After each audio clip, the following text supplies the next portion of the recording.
The other three ideologies or philosophies do not subscribe to hope. So by placing a significant section of the Hindu community outside national borders and by declaring that Dalits and tribals are not part of the Hindu community, the academia, Indian Marxist academia, has fragmented the Hindu consciousness. This was success number one. They have propagated the untruth that the Indian civilization has always been pluralist. This concept of pluralism, please understand, is a Western colonial Christian concept. Christianity also spread by the sword. Today, the developed Western nations may have succeeded in branding Islam a terrorist religion and the Western Christian, white Christian nations as the defenders against terrorism, but let's not forget, Christianity also spread by the sword. It was also intolerant. With the advent of democracy, which is also a Christian construct, when political Christianity had to accommodate people of other ways of life, and when Christianity devised other weapons of conquest, like evangelization, they made pluralism a virtue in their nation states. Hindu Dharma has always believed or has always subscribed to diversity. We don't need this Christian colonial concept of pluralism inside India. We have always been diverse. Pluralism, please understand, is multiculturalism, which is the new term for pluralism in Western democracies. This pluralism or multiculturalism is accommodating the indigestible elements of your society who refuse to become a part of the mainstream. Those elements which do not consider this territory to be their Matrubhumi, those elements which do not subscribe to Sanatana Dharma or Hinduism, those that insist that they will live as indigestible elements, but they seek accommodation within the broader diverse parameters of Hindu Dharma, these are the pluralist elements. And when white, Christian, colonial, Western democracies promote the concept of pluralism, this is for the non-white, non-Christian democracies like India, whereas they are rejecting multiculturalism in their own countries. The Australian Prime Minister is saying, subscribe to the Australian culture. The British Prime Minister is saying, subscribe to the British culture. Australian culture, American culture, British culture, please understand, is white Christian culture, whether Catholic or Protestant. And immigrants and migrants who seek citizenship or residency in their countries are demanded, it is demanded of them that they have proficiency in the English language and that they subscribe to the broad cultural values which are rooted in white Christianity. And this pluralism, they want India to accept as an integral part of Indian polity, and this subversion, it is this intellectual subversion which has launched Sonia Gandhi into the forefront of Indian polity. I personally consider the presence of Sonia Gandhi in Indian polity as much as an affront to my sensibilities as the mosque in Ayodhya, Kashi and Mathura. It is an affront to my sensibilities, to my Hindu sensibilities. This is success number 2. The third idea that they are propagating is the concept of South Asia. This concept of South Asia, which has no legitimacy, is a political construct with its origins in American think tanks, where they seek to subsume. Please understand one thing. If there is one thing that both Islam and Christianity are afraid of, it is Hindu nationalism. Hindu nationalism poses the biggest conceptual threat to both Islam and the Evangelical Church.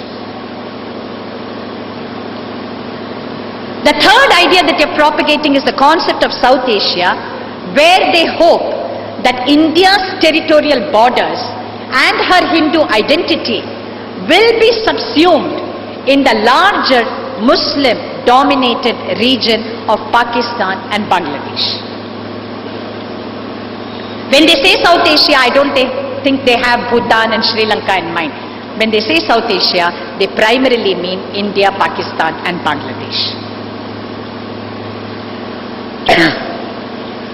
The most subversive act undertaken by Indian academia is the kind of history that they have written for us.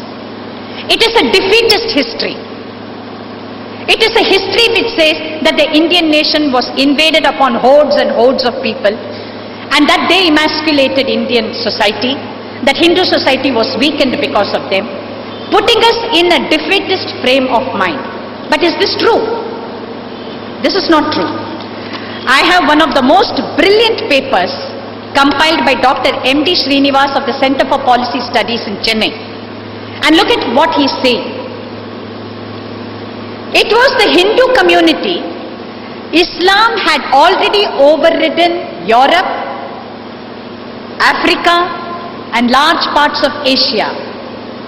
But Hindu community kept off the Islamic invaders who could not get hold of foothold even in India between 600 and 1200 AD. Islam could not get a foothold here. And which were the Samrajas and Rajas which had held them off? The Chalukyas, the Rashtrakutas, the Karkotas of Kashmir, the Rajputs. They kept Islam away from getting even a foothold in India up till the 12th century. Once Islam got its foothold here, there were still large parts of India which were never under their control. Large parts of South India, Assam, Orissa, they were never under the Muslim rule for any great significant period of time. The Madurai Sultanate was thrown out within 30 years. You had the Marathas, you had the Vijayanagar kingdom, the Samrajas, you had the Bundelas, you had the Sikhs, you had the Jats, who raised powerful military organizations to combat Islam. And the Islam that came to India was Jihadi Islam. Jihadi Islam is not a phenomenon of the 20th or the 21st century. When Islam came to India, it came as Jihadi Islam. It was only jihad that the Hindu community has faced from 600 AD. We never allowed them to set up any kind of government till 1200. But even after we lost militarily to Islam, Islam was a world-conquering force, let's not forget. And when we lost militarily, see what we threw up.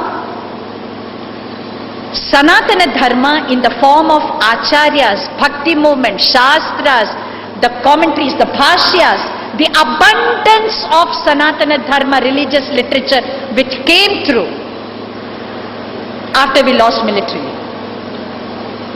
Sanatana Dharma has been the core of Hindu Rajya. It was the core of Hindu Rajya in Southeast Asia for close to 1000 years between 300 AD and 1500 AD. The Rajas and Samrajas of Southeast Asia had Sanatana Dharma as their core. And Sanatana Dharma influenced West Asia, Central Asia, East Asia, Southeast Asia. And we have an external affairs ministry today which has made sure that India is surrounded in every state adjoining her by ideologies and religions actively hostile and inimical to Sanatana Dharma and the Dharmi here. Nepal has fallen victim.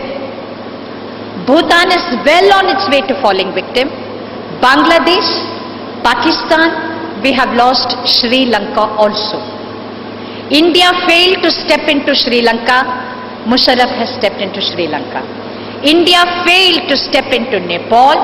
China, America and the Maoists have overrun Nepal. Hindu Rajya means territory under my control and territory under my influence. It is the subversion of intellectual India that we believe in the Gujarat doctrine, which says given, surrender, overrun, welcome and decapitate us.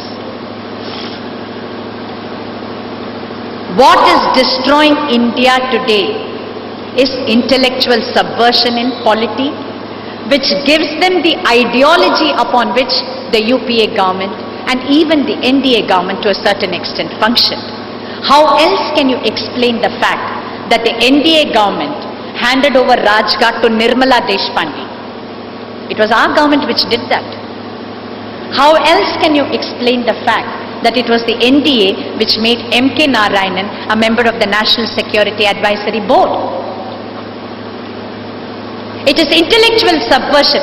We are so afraid of people calling us intolerant.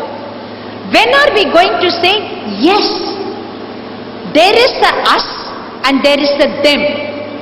There are those who belong, there are those who do not belong.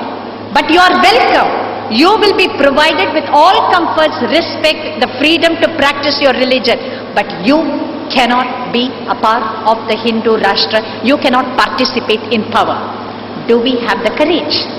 We had the courage, and that is why we remained the Hindu Rashtra and the Hindu Rajya. The day we opened all doors indiscriminately, and the day we used Vasudhaiva Kutumbakam as our defining characteristic without the strength but from weakness, we have allowed intellectual subversion to weaken us to such an extent that 50 years after independence, the power returned to Hindus. But what kind of Hindus?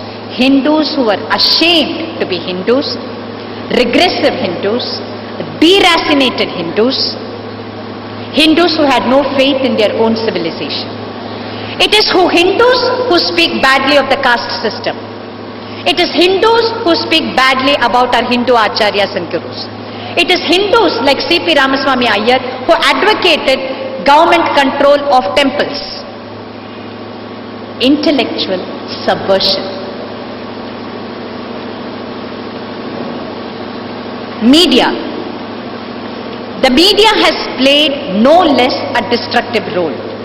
Please understand, the money for media. How many times has the Sangha Parivar bemoaned the fact that we are unable to bring out a national newspaper which will give the leading English dailies a run for their money? Because we think we don't